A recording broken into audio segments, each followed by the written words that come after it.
출애굽기 14장 15절로부터 28절까지 말씀입니다. 출애굽기 14장 15절로부터 28절까지 말씀 제가 대표로 봉독하겠습니다.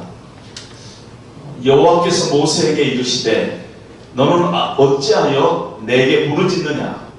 이스라엘 자손에게 명령하여 앞으로 나아가게 하고 지팡이를 들고 손을 바다 위로 내밀어 그것이 갈라지게 하라. 이스라엘 자손이 바다 가운데서 마른 땅으로 행하리라. 내가 애굽 사람들의 마음을 완악하게 할 것인즉 그들이 그 뒤를 따라 들어갈 것이라.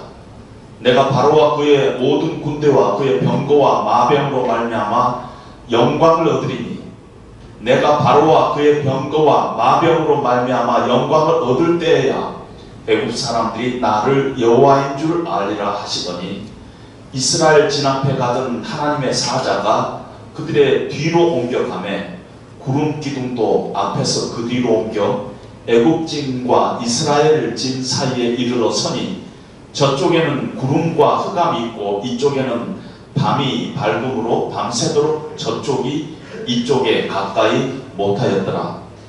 모세가 바다 위로 손을 내밀매 여호와께서 큰 동풍이 밤새도록 바닷물을 물러나게 하시니 물이 갈라져 바다가 마른 땅이 된지라. 이스라엘 자손이 바다 가운데를 육지로 걸어가고 물은 그들의 좌우에 벽이 되니 애굽 사람들과 바로의 말들 병거들과 그 마병들이 다 그들의 뒤를 추격하여 바다 가운데로 들어오는지라.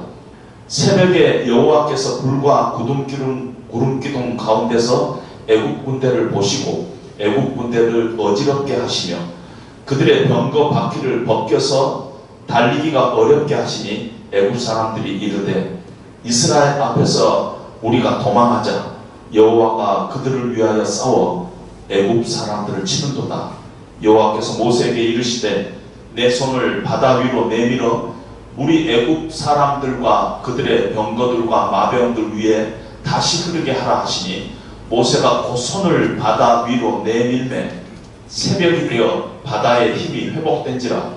애굽 사람들이 물을 거슬러 도망하나 여호와께서 애굽 사람들을 바다 가운데서 엎으시니 물이 다시 흘러 병거들과 기병들을 덮되 그들의 뒤를 따라 바다에 들어간 바로의 군대를 다 덮으니 하나도 남지 아니하였더라. 아멘.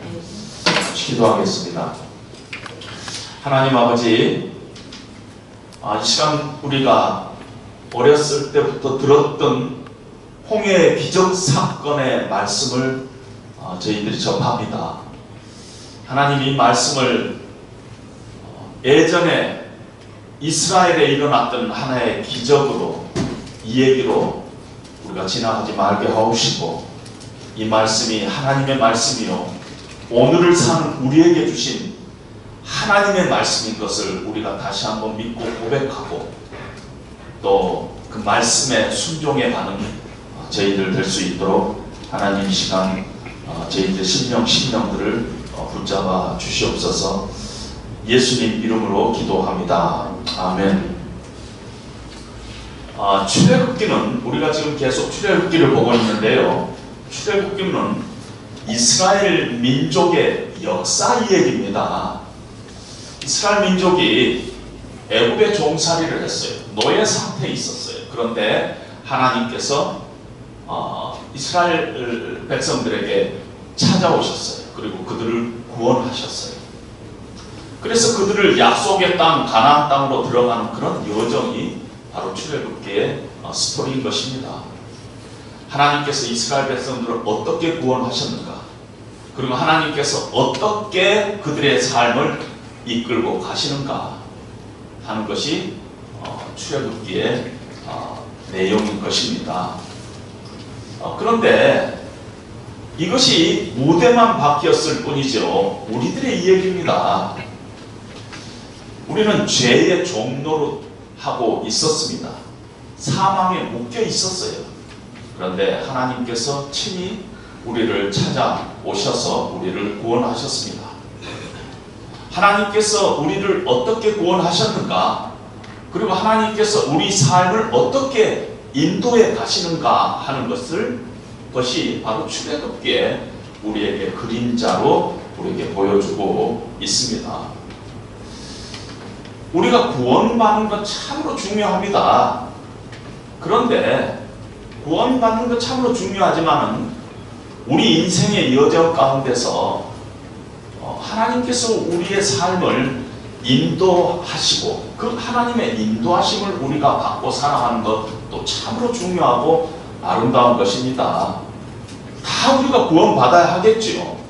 구원받지 못하는 건 참으로 안타까운 일이죠. 그러나 믿고 나서 우리가 하나님의 백성인데 하나님의 인도하심을 받지 못한다?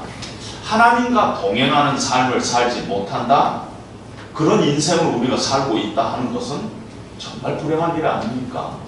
그러니까 우리가 믿으려면 정말 하나님의 은혜로 우리가 믿게 됐다면 하나님의 인도하심을 받고 하나님과 동행하는 그런 삶을 살아가는 것이 당연한데, 그렇지 못하는 인생은 얼마나 불행하느냐, 이렇게 얘기할 수가 있습니다.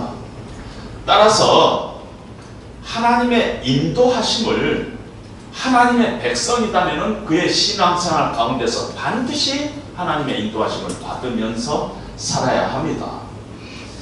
그리고 하나님의 인도하심을 받는다는 것은 대단히 좋은 것입니다. 아름다운 것이에요.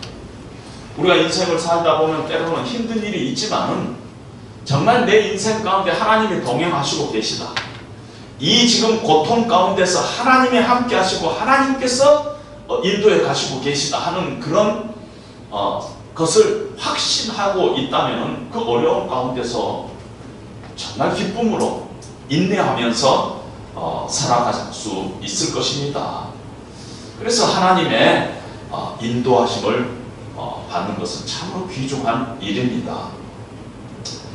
그런데 우리가 하나님의 인도하심을 받는다, 그 말은 참으로 좋은 말인데요, 애매할 때가 있어요.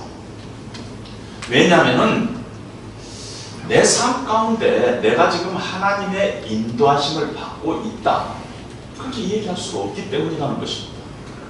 내가 하나님의 백성이라고 내가 다 하나님의 인도하심을 받고 있는 것은 아니기 때문에 그 애매한 부분이 있다는 것이죠. 말은 좋은데 실제적으로 내가 하나님의 인도하심을 받고 있느냐, 아니면 지금 나는 하나님의 인도하심을 받고 있지 못하고 있느냐 하는 그런 참 어려운 문제가 있기 때문에 그 말 자체는 참으로 아름다운 말이지만은 실제적으로는 애매한 부분이 있다는 것입니다. 우리가 신앙생활 하다 보면은 어려운 일을 당하게 됩니다. 그럴 때 길이 열리고 문이 열리면은 우리는 그냥 하나님께서 인도하셨다, 이러고 우리가 흥분합니다. 물론 하나님께서 하나님의 백성들을 궁극적으로는 그 일을 인도해 가시고 궁극적으로는 하나님께서 닫힌 문을 여시는 분입니다. 그렇지만은 상황이 좋아지면은 하나님의 뜻이다, 하나님께서 함께 하신다, 하나님께서 인도하신다, 하나님이 동행하신다, 이렇게 생각하는 것은 대단히 위험하고 잘못될 수도 있고 그렇지 않을 때도 너무너무 많다 하는 것입니다. 문이 열렸는데 바로 나가봤더니 낭떠러질 경우도 있을 수가 있고요. 길이 열렸는데 하나님의 길이 아니라 삼천포로 빠지는 길일 수도 얼마든지 있습니다. 왜냐하면요, 궁극적으로는 하나님께서 길을 여시고 우리와 함께 하시는 분이지만은 때때로 사단 마귀도 우리 인생의 문을 여는 척하고 길을 내는 척 할 때가 있다는 것입니다. 요나가요, 하나님께서 니느웨로 가라 하는 말씀을 듣고 니느웨로 가기가 싫었습니다. 하나님의 말씀을 불순종해서 다시스로 도망을 하게 됩니다. 그래서 다시스로 가는 배를 타기 위해서 욥바라는 항에서 다시스로 가는 배를 기다리고 있는데 성경에 보면은 마침 다시스로 가는 배를 만난지라. 길이 열렸어요. 내가 보기에는 길이 열린 것 같지만은 사실은 그 길은 잘못된 길이 아닙니까? 하나님께서 궁극적으로 우리 인생의 문을 열고 길을 내시는 분이다 하는 것이 매번 모든 케이스에 하나님께서 내 인생의 길을 여시는 분이다 이렇게 얘기할 수 없다는 것입니다. 그런데요, 우리가 인생을 살다 보면은요, 자주자주 어려운 가운데 우리가 빠집니다. 막다른 골목, 또 막힌 길, 그런 길을 만나게 됩니다. 우리 인생이 우리가 볼 때는 참 실패의 순간이다 하는 그런 때를 우리가 만나는데요, 이상하게 하나님은 그런 길 앞에서 하나님의 이야기를 풀어갈 때가 많이 있습니다. 그러니까 평범한 삶이 아니라 우리 인생에서 특별히 하나님의 백성이 이렇게 인생을 살다가 어려움이 생기는데 하나님께서 그런 어려움 가운데서 하나님의 이야기를 풀어가실 때가 참 많다는 것입니다. 그래서 오늘 보니까 오늘 이스라엘 백성들도 홍해 앞바다에 있어요. 사방이 꽉 막혔어요. 앞뒤 좌우가 다 막힌 상황이에요. 근데 우리도 지금 이스라엘 백성처럼 우리 인생 가운데 그런 홍해 앞에 설 때가 있을 거라는 것입니다. 당연히 서 왔었고 또 앞으로도 그런 홍해 앞에 우리 인생도 이스라엘 백성들처럼 설 때가 있을 것입니다. 그런데 그럴 때 우선적으로 우리가 먼저 생각해야 될 것이요, 왜 이런 상황이 내 인생 가운데 찾아왔느냐 하는 것을 생각해야 됩니다.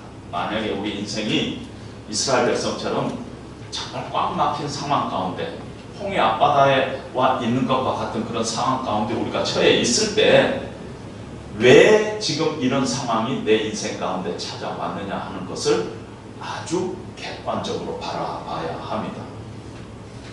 우리 인생 가운데 이런 어려운 일들이 찾아오는 길목이 네 군데가 저는 있다고 보는데요. 첫 번째, 언제 어려움이 찾아오느냐면요, 하나님의 인도하심에 우리가 불순종할 때 어려움이 찾아옵니다. 여러분 요나를 보세요. 요나가 하나님의 말씀에 불순종해서 니느웨로 가지 않고 다시스로 가는 배를 탔잖아요. 하나님께서는 이쪽으로 가라 하는데 자기는 저쪽으로 갔어요. 그래서 결국은 고래 뱃속으로 들어가게 되는 일이 생긴 것입니다.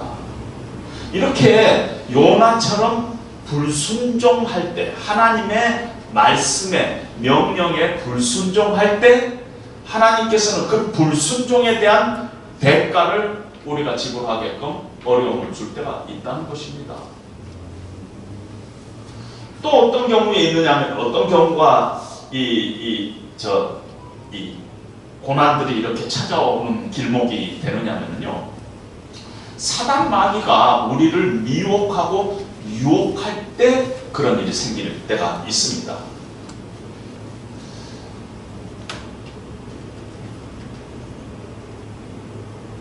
예를 들면 우리가 인생을 살아갈 때요, 일이 다 잘 풀려요. 비즈니스도 잘 되고 세상의 명예도 얻어요. 그래서 아주 바빠졌어요. 너무 바빠서 교회를 나갈 수가 없어요. 너무 잘 되다 보니까 기도할 필요가 없어요. 우리 눈에는 그것이 좋게 보이고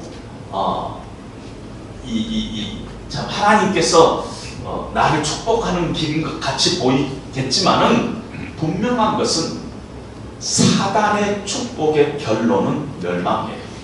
사단의 축복 결론은 멸망이에요.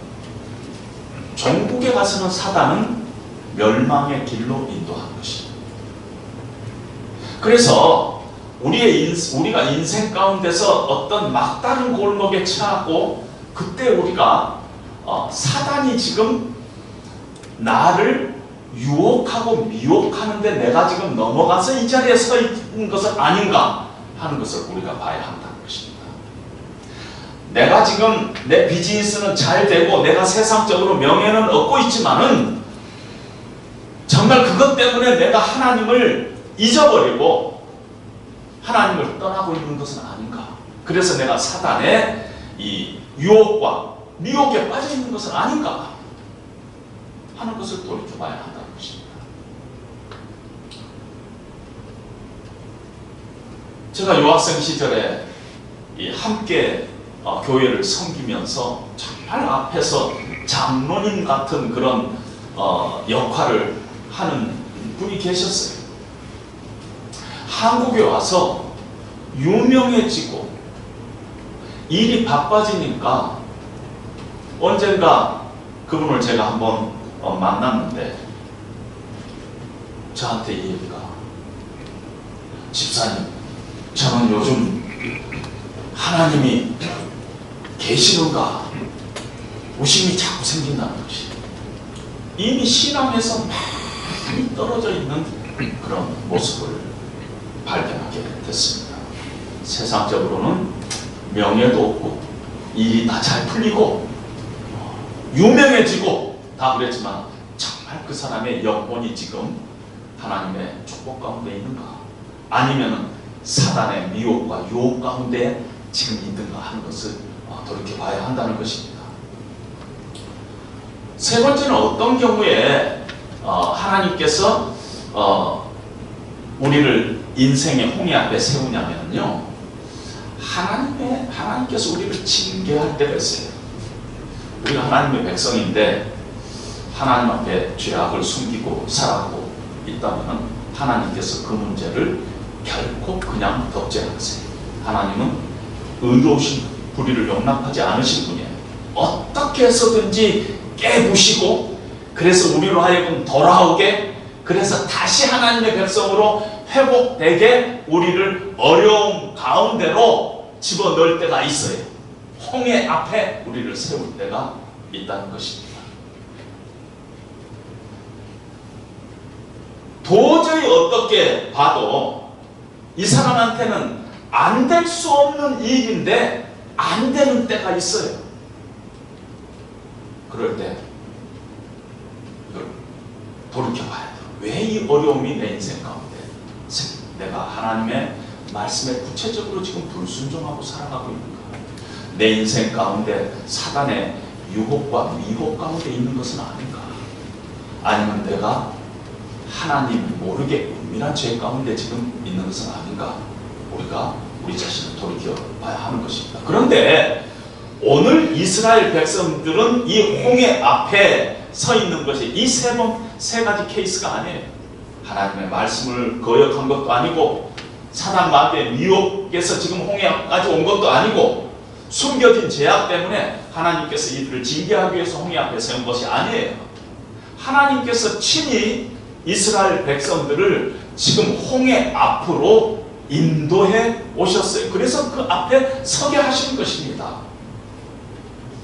2주 전에 제가 하나님의 모략이라는 설교를 할 때, 이렇게 하나님께서 이렇게 홍해 앞에 세우는 것은 결국은 하나님의 영광을 드러내기 위해서, 이 영적인 싸움에서 하나님이 이기기 위해서, 결국은 애굽으로 하여금 하나님이 참 하나님이시다, 하나님은 살아계신 하나님이다 하는 것을 그들이 고백하게 하기 위해서, 하나님이 누군가를 이 세상에 선포하기 위해서 하나님의 모략 가운데 이스라엘 백성들을 홍해 앞에 세운다고 했습니다.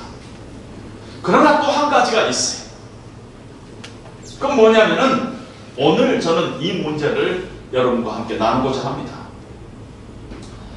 하나님께서 우리의 인생 가운데서 홍해 앞에 세우시는 이유 중에, 특별히 하나님의 백성들을 그렇게 세운 이유 중에 중요한 것 중에 하나가 하나님의 백성들을 믿음을 단련시키기 위해서예요. 우리의 영적인 수준을 높이기 위해서, 우리의 영성을 업그레이드 시키기 위해서 하나님께서 우리를 홍해 앞으로 끌고 가시는 때가 많이 있다는 것입니다. 홍해 앞에 세우시는 분이 하나님 있으면 결코 그 순간이 실패 순간이 아니에요. 지금 이스라엘 백성들이 하나님의 인도하심 가운데 홍해 앞에 서고 있어요. 하나님 앞에 죄악을 범한 것도 아니고 불순종한 것도 아니고 사단의 미혹 때문에 지금 이 앞에 선 것이 아니라 하나님을 잘 섬기다가 하나님의 말씀대로 따르다가 보니까 홍해 앞까지 왔어요. 그러면은 이 홍해 앞에서 어떻게 해야 되냐면 이 홍해 앞에서 이 뚫고 나가야 하는 것이에요. 좌절해서는 안 돼요.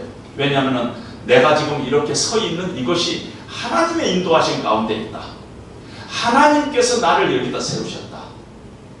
내 믿음을 연단하기 위한 하나님의 방법이다 하는 것이 확신이 들고 그것이 분명하면은 그때 그 자리에서 낙심하고 좌절하고 넘어지고 불평하고 그럴 것이 아니라 그 어려움을 뚫고 나가야 하는 것입니다.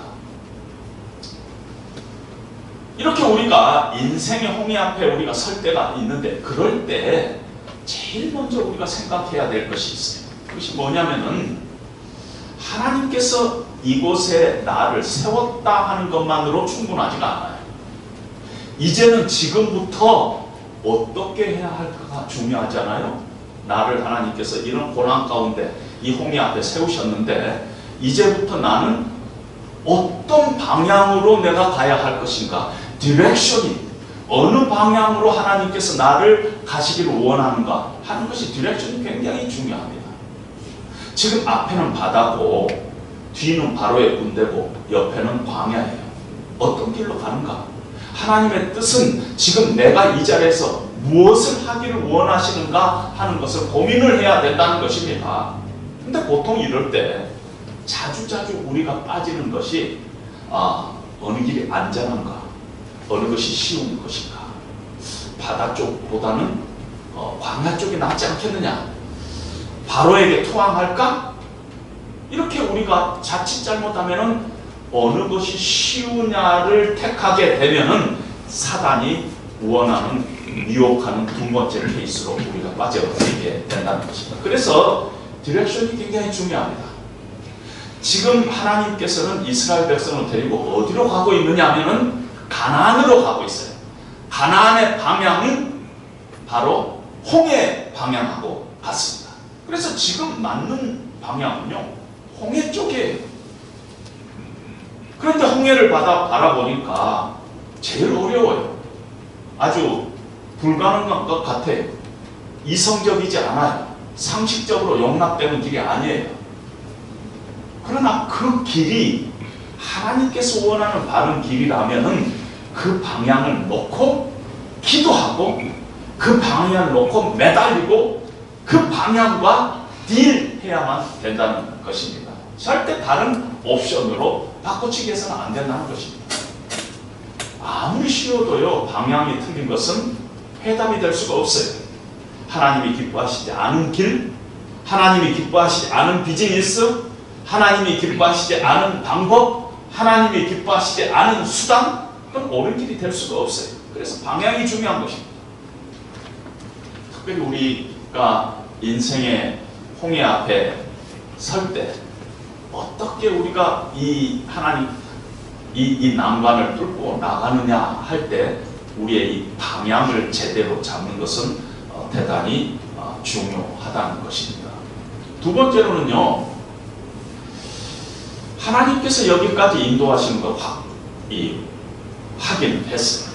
그 다음 내가 방향도 정했어요. 이것이 하나님께서 원하시는 방향이구나. 그런데 그 다음에 누가 먼저 시작하느냐 것입니다. 누가 먼저 시작하는 것입니다. 종종 우리는요, 하나님께서 길을 열어주시면은 제가 움직이겠나이다. 이렇게 얘기합니다. 굉장히 신앙적인 표현이에요. 하나님의 주권을 인정하는 것 같은 표현이지만은 사실은 그렇지가 않습니다. 이쪽 방향이 하나님이 원하시는 방향이 맞다. 이 길이 하나님이 원하시는 길이 맞다. 그렇게 마음속에 하나님께서 확신도 주시고 하나님께서 내 마음을 감동하면은 성경에 의하면은 내가 먼저 시작해야 된다는 것입니다. 내가 하나님 제끼고 내가 먼저 한다 그런 뜻이 아니에요.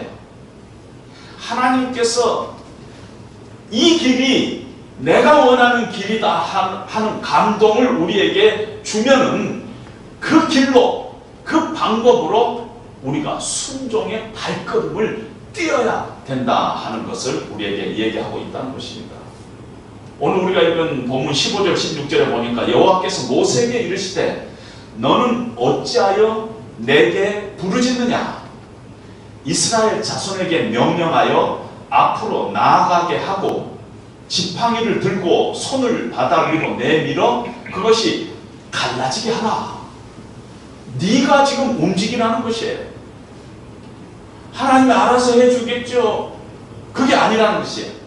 너는 어찌하여 내게 부르짖느냐 움직이라는 것이에요. 지팡이를 들고 손을 바다 위로 내밀어 홍해가 갈라지게 하라. 하나님께서 직접 가르지 않았어요. 하나님께서 그런 능력을 갖고 있지만은 하나님께서 직접 가르고 야 내가 갈라놨으니까 이제 네가 가면은 된다 그러지 않았다는 것입니다. 모세 보고 먼저 모세야 네가 나가야 된다. 그리고 내 말대로 지팡이를 들고 손을 바다에 내밀어라. 그리고 바다를 가르라. 모세야 네가 해야 된다 하고 이렇게 말씀하고 있다는 것입니다. 이것이 하나님이 원하시는 방향이고 이것이 하나님께서 원하시는 일이다 하는 것을 우리가 알 때 우리 앞에 놓인 홍해를 가르는 일은 우리가 먼저 시작하는 것입니다. 역사는 하나님께서 하지만은 우리가 먼저 시작해야 된다는 것입니다. 우리는 가만히 있고 하나님께서 먼저 하시지 않는다는 것입니다. 지팡이를 들고 손을 바다 위로 내밀어서 그것으로 갈라지게 하라.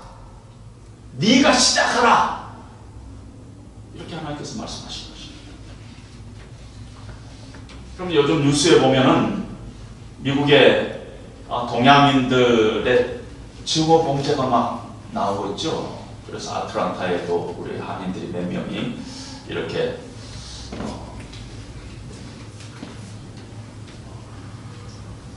좋은 일이 이렇게 생겼습니다. 그런데요, 이렇게 모임들이 모이는데 그 중에서 이 기독교인들이 이렇게 모이는데 그 중에서 제 눈에 자주 뜨이는 귀절이 있어요. Not just pray 이런 말이 있어요. Not just pray. 왜 교회는 맨날 이런 문제가 생기면은 기도합시다 그리고는 기도만 하느냐는 것이에요. 이제는 기도만 할 것이 아니라 우리가 일어서서 speak out 해야 될 때가 아니냐, 뭔가 우리가 액션도 해야 되지 않느냐 하는 것을 교회에다가 지금 얘기하고 있다는 것입니다. 만약에 우리가요 어떤 문제가 있을 때 정말 그걸 하나님 앞에 기도하는 게 필요하죠. 근데 바울처럼 3번 하나님께 기도하고 충분히 기도하고 나서 정말 우리가 움직여야 할 그 타이밍에 만약에 그때도 우리가 기도를 하고 있다면 기도는 죄예요. 기도는 죄예요. 움직여야 할 때 움직이지 않고 기도하고 있다면 그건 죄예요.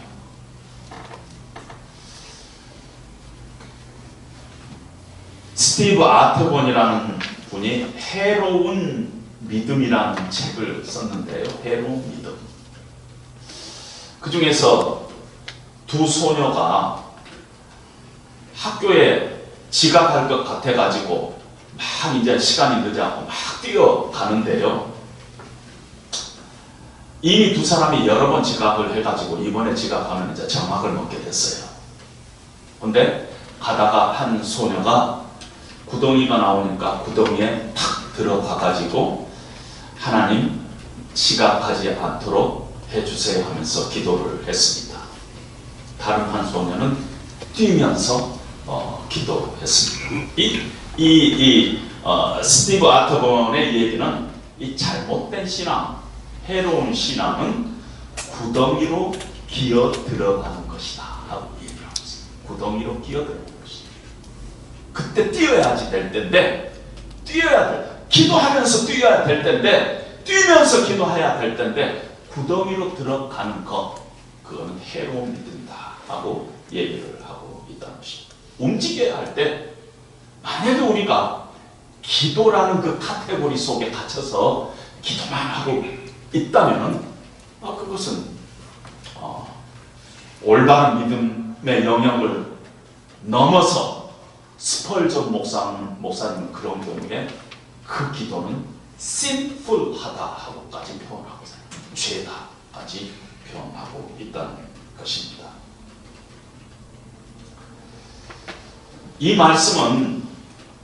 오늘 이 말씀은 인생의 홍해 앞에 서 있는 모든 사람들에게 주신 말씀이에요. 이스라엘 백성들의 뿐만 아니라 오늘 인생의 홍해를 살아가고 있는 우리들에게도 동일하게 하나님께서 말씀하신 말씀인 것입니다. 하나님 불가능합니다. 난 할 수 없습니다. 내 능력 바뀝니다. 그것이 아니라 이 길이 하나님의 길이다면 기도하고 꿈꾸고 외치고 손을 내밀고 뭔가 반걸음이라도 뛰면서 행동하라 하는 것이 하나님께서 인생의 홍해 앞에 있는 우리들에게 말씀하시는 말씀인 것입니다. 아무것도 하지 않고 하나님께서는 우리의 홍해를 갈라주시지 않는다는 것입니다. 제가 미국에 살면서요 자주 가는 레스토랑이랄까요, 뭐 패스트푸드점은 아닌데요, 교회 앞에가 있는데 참 좋아서 자주 가는데 아이홉이라는 것입니다. 아이홉 International House of Pancake, 팬케이크 집이에요. 팬케이크 맛으로 소문난 집입니다. 좋아하는데요, 이 아이홉이라는 거하고 똑같이 아이홉이 또 있어요. 제가 살고 있는 도시에서 바로 옆 도시가 캔사스시티라는 데인데요, 그 캔사스시티에 아이홉이라는 단체가 있습니다. International House of Prayer, 기도의 집, 열방 기도의 집.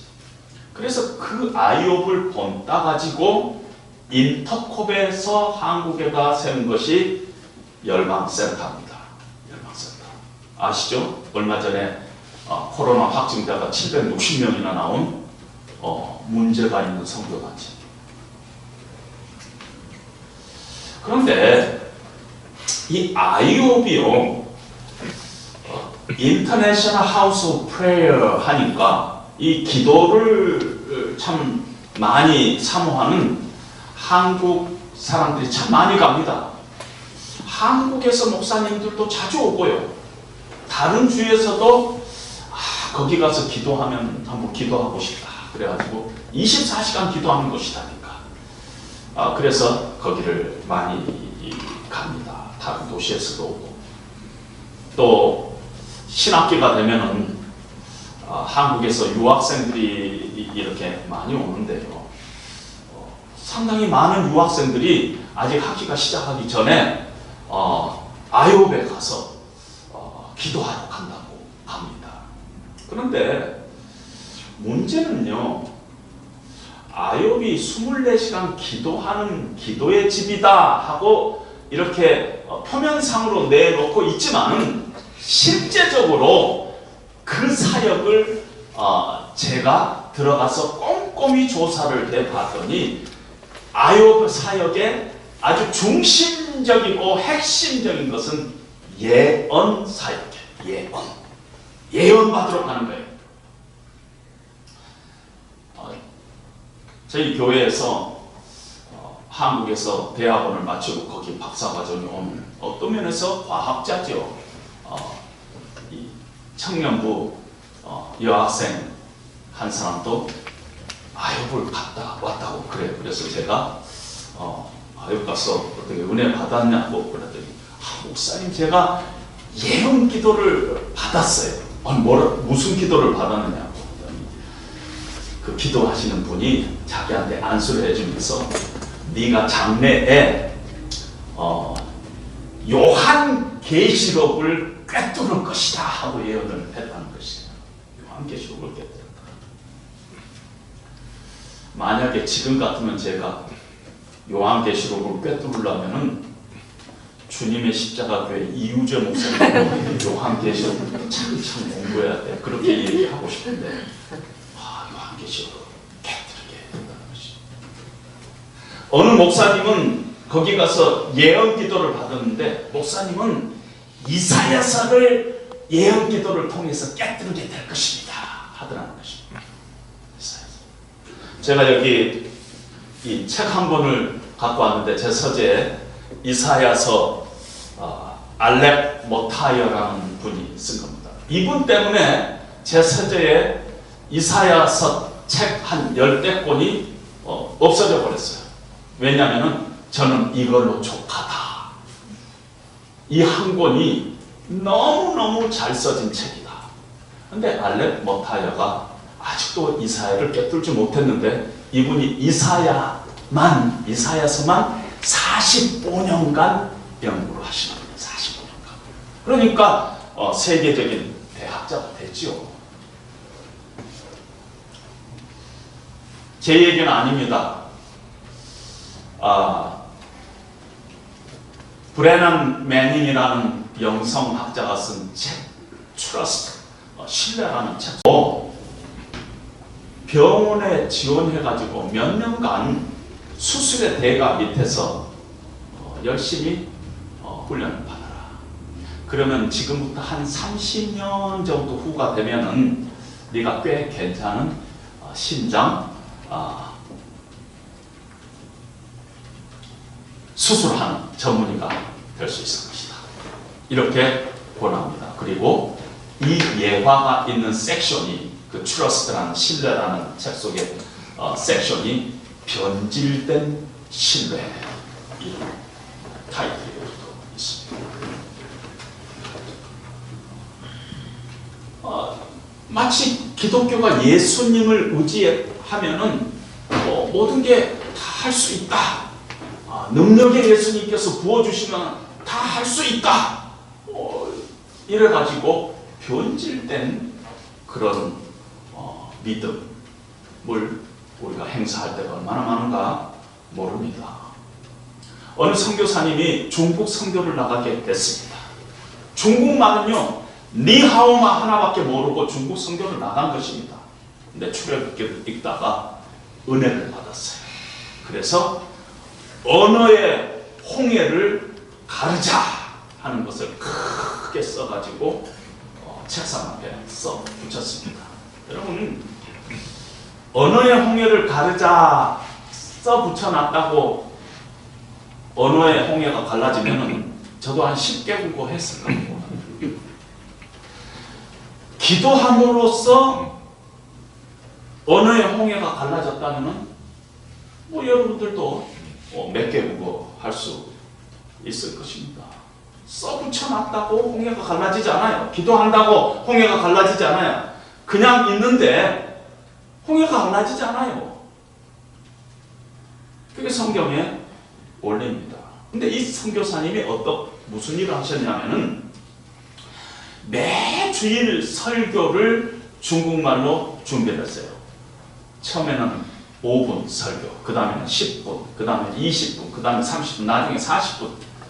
사전을 찾아가지고 중국말로 이렇게 장문을 해가지고 설교문을 만들어가지고 중국말 잘하는 분한테 프루프리딩을 받아가지고 그걸 또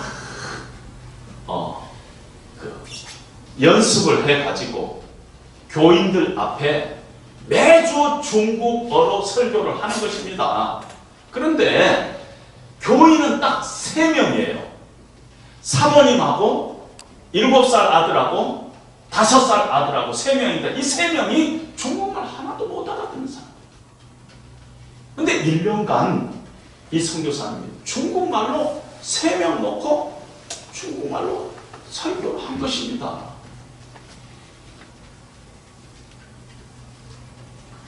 언어의 홍해가 갈라졌을까요?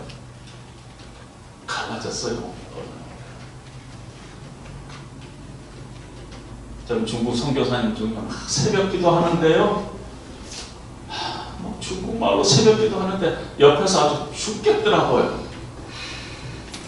아니, 이 새벽 기도도 중국말로 막 하니까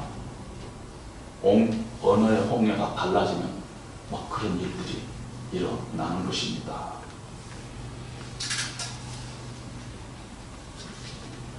불가능한 것 같이 보이는데 이것이 하나님의 뜻이고 하나님이 기뻐하시는 방향이다 하면은 기도하고 꿈꾸고 나가고 움직여야 되는 것입니다. 그래야지 우리 앞에 홍해가 갈라지는 것입니다. 내 앞에 있는 홍해를 내가 가르겠다 그런 것은 아니에요. 내가 그 방향으로 기도하고 그 방향으로 내가 할 수 있는 반걸음이라도 움직이는 것이, 그러면 하나님께서 하나님의 때 하나님의 능력으로 우리에게 기적과 같은 일이 일어나게끔 하나님께서 만들어 주신다는 것입니다. 그것이 어느 때는 경제적인 문제일 수도 있고 어느 때는 관계 어려움일 수도 있고 어느 때는 내면의 죄악된 습관일 수 있고 어느 때는 내 안에 있는 큰 상처도 될 수 있고 어느 때는 자녀의 문제, 남편 문제, 그런 걸 놓고 기도하면서 내가 할 수 있는 일을 하나하나 한 걸음 한 걸음 이렇게 행동할 때 하나님께서는 우리도 모르는 어느 때 하나님의 때에 홍해가 갈라지는 그런 놀라운 기적을 우리 삶 가운데 행하신다는 것입니다. 그동안에 그 기간 동안에 우리는 물론 답답합니다. 힘들지만은 그 기간 동안에 하나님도 사실은 일하고 계세요. 하나님 가만히 있고 네가 움직여라, 네가 앞장서라, 그게 아닙니다. 오늘 성경에 보니까 밤새도록 하나님께서 동풍을 불게 해서 바닷물을 갈라지게 하나님께서 역사하시고요. 하나님의 사자가 진 앞에 있다가 진 뒤로 옮겨가면서 구름기둥이 앞에 있던 구름기둥이 뒤로 옮겨가면서 바로의 군대가 접근하지 못하도록 하나님께서는 그 시간을 매니지하고 계신 것을 우리가 봅니다. 그러면 하나님께서 왜 우리 하나님의 백성인데 이렇게 어렵게 일들을 자꾸 끌고 가시는가? 막 기도하게 하고 홍해 앞에 세우고 울부짖게 하고 그렇게 하시는가? 결론적으로 말씀드리면요, 우리를 단련시켜서 우리를 정금 같은 신앙을 가지는 자로 세우기 위해서 하나님께서 그렇게 하는 것입니다. 좀 이상한 얘기 같지만 제가 중국 영화를 좋아해가지고 가끔 중국 영화를 보면요, 그 안에 보검이 있어요. 보검. 아주 유명한 보검. 그 보검을 만드는 과정을 가끔 이렇게 보면은 엄청나게 불로 재련하고 불순물 또 빼고 불로 재련하고 수없이 때리고 해서 전국에서는 아주 복음이 나온 것을 볼 수가 있습니다. 구원받은 하나님의 백성들이 정말 이 땅에서 하나님의 좋은 합당한 그릇으로 살아가게 하기 위해서 하나님께서 홍해의 고난을 하나님의 백성한테 이렇게 연단으로 하나님께서 주실 때가 너무너무 많다는 거죠. 하나님께서 거기서 하나님의 스토리를 자꾸 만들어 가시는 것을 봅니다. 여러분, 이스라엘 백성들이요, 430년 동안 애굽에서 종살이 했어요. 아버지도 종살이했고 할아버지도 종살이했고 증조 할아버지도 종살이했어요. 그래서 그 노예 근성이 숙명처럼 피 속에 깔려 있어요. 오래전에 제가 이 중국의 선교사를 파송해서 중국을 자주 들게 됐었는데, 여러분, 요즘 어떤가 모르지만은 뭐 한 몇십 년, 20년, 30년 전에는요, 이렇게 중국에 가면 사람들이 이렇게 새치기 하는데 전혀 뒷사람이 아무 말도 안 해요. 이렇게 다 이렇게 줄 서 있는데 어떤 사람이 와가지고 이렇게 가운데 새치기를 딱 합니다. 그러는데 아무도 거기에 항의를 안 해요. 나중에 제가 왜 그랬는가 하는 것을 이 중국 사람들에게도 이렇게 물어보고 선교사님에게도 물어봤거든요. 그동안에 이 중국 당국에 이렇게 억압돼 가지고 이제 그게 피부로 배어 있다는 것이에요.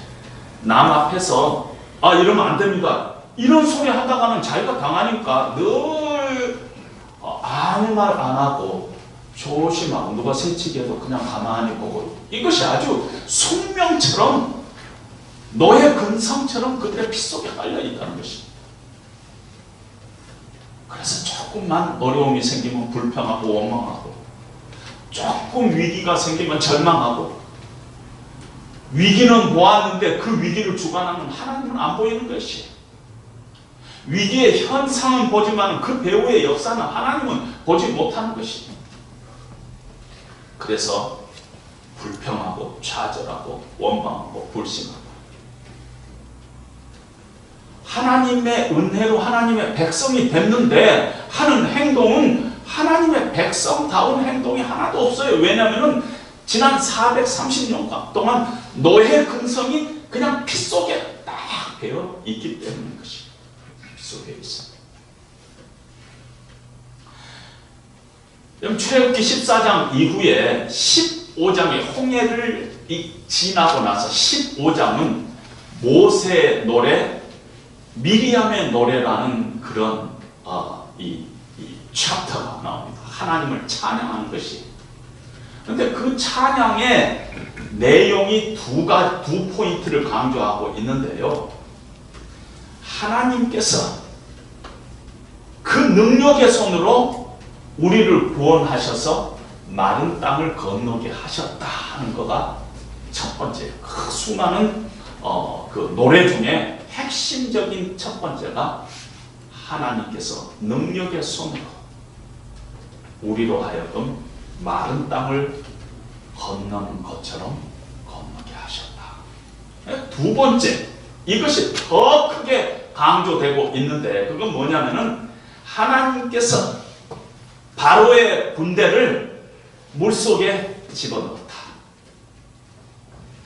바다에 집어 던졌다. 이것이 아주 강조되고 있다는 것입니다. 바로의 군대를 물속에 장사 지냈다, 막 물속에 딱 던져버렸다. 그동안 이스라엘 백성들을 계속 쫓아다니는 것이 있었어요. 그것 때문에 하나님의 백성답게 살지 못했어요. 그것이 그들 안에 있었던 어떤 불순물이 있었다는 것이에요. 하나님의 은혜로 하나님의 백성이 됐는데 내 안에 불순물이 있어가지고 하나님 백성답게 살지 못한 것 때문에, 그것 때문에 늘 내가 하나님을 믿으면서도 자유하지 못하고, 늘 그것 때문에 내 안에 불평이 있고, 내 안에 원망이 있고, 내 안에 절망이 있고, 내가 행복하지 못하고, 그것 때문에 하나님 앞에 쓰임받지 못하는 인생을 살아가는 그 불순물이 내 안에 있다는 거. 우리가 그걸 가지고 크리스찬이 된 거예요. 그냥 크리스찬이 되고 나서 다 없어진 게 아니라 우리는 크리스찬이 됐지만은 우리 안에 옛날 세상 속에서 살던 근성, 노예 근성을 그대로 갖고 있어요. 우리를 놓아주지 않으려는 바로의 군대가 내 안에 여전히 있다는 것이 내 안에. 하나님께서 바로의 군대를 물속에다 던져버렸다는 것입니다. 이 홍해 앞바다에서 홍해를 지나면서 하나님께서 우리를 그렇게 불행하게 만들고 우리를 그렇게 하나님의 백성답지 못하게 만들었던 그 근성, 그 바로의 군대, 나를 끝까지 안 보려는 바로의 군대를 물속에 장사 지내버렸던 것입니다. 홍해의 고난을 통해서 하나님께서는 내 삶 속에 지겹게 따라다녔던가, 내 안에 있었던 죄책감, 분노, 더러운 욕망, 용서하지 못하던 그 쓴뿌리, 열등감, 과거에 숨겨진 죄, 스토리, 못된 성품, 조상의 망령된 유전들, 이런 것들 하나님께서는 그 고난을 통과하면서 또 물속에 장사 지내고, 고난을 통과하면서 또 물속에 장사 지내고, 그 일을 하나님께서 하시고 계시는 것입니다. 바로처럼 우리를 끈질기게 잡고 있었던 그 불순물을 고난의 풀물을 통해서 하나님께서 하나하나 태우시면서 우리를 단련하시고 계신다는 것입니다. 그래서 홍해를 건너기 전과 홍해를 건넌 후에 어떤 면에서 아이덴티티가 좀 달라졌어요. 홍해를 건너기 전에는 애굽으로부터 도망 나온 이스라엘 민족이었다면은 홍해를 건넌 후에는 이제는 가나안으로 향하는 하나님의 백성이 된 것이에요. 그래서 조금 영적으로 업그레이드가 됐습니다. 여러분, 우리는 인생을 살면서 이스라엘 백성들처럼 반드시 홍해를 만납니다. 출애굽기의 이 기적 사건은요, 과거의 한 사건이 아닙니다. 지나간 얘기가 아니에요. 살아계신 하나님, 어제나 오늘이나 영원토록 동일하신 하나님은, 이스라엘 백성들에게 역사하시던 그 하나님은 오늘 내 인생 가운데서도 동일하게 동행하시고 인도하시고 역사하시는 그 하나님이신 것입니다. 우리 삶에 홍해를 허락하시고 또 우리와 함께 그 홍해를 가르고 나가시게 할 분이 바로 이스라엘이 믿었던 그 하나님, 성경이 우리에게 보여주시는 그 하나님, 그리고 오늘 내 삶 가운데서 함께 하시는 그 하나님이라는 것입니다. 우리가 그 하나님을 믿고 우리가 순종의 발걸음을 뛰면은 반드시 하나님께서는 살아계신 하나님을 체험하게 하고 우리 신앙이 한 단계 업그레이드 되는, 정금같이 나오는 그런 신앙으로 우리를 세울 것입니다.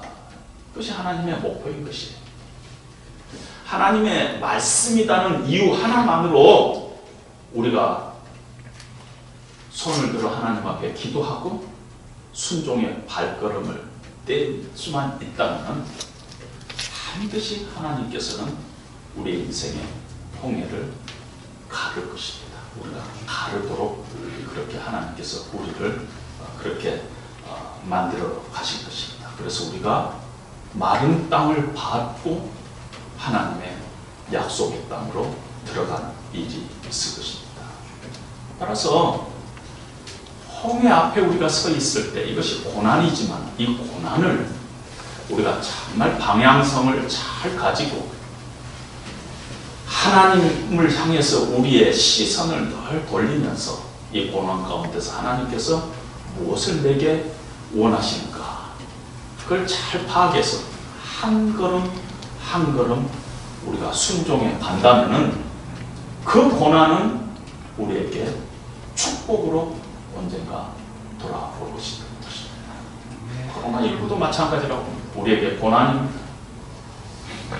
가정이나 교회나 기독교의 고난, 우리가 하나님 앞에 불순종할 것이 있는가?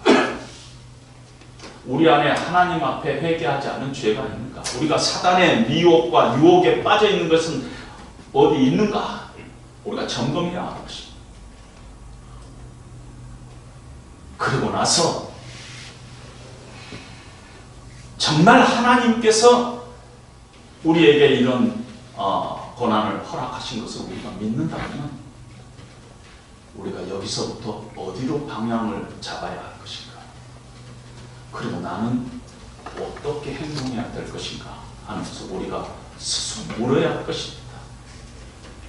그러면은 코로나19를 통해서 우리의 삶은 정금같이 그가 나를 단련하신 후에 내가 정금같이 나오리라는 욥의 고난처럼 우리가 그런 고백을 우리가 하나님 앞에 올려드릴 수 있을 것입니다. 그런 생각하는 시간이 특별히 우리 고난주간을 맞이해서 우리가 우리 자신을 돌아보는 그런 귀한 시간이 되시기를 주님의 이름으로 다시 한번 부탁드립니다. 우리 찬송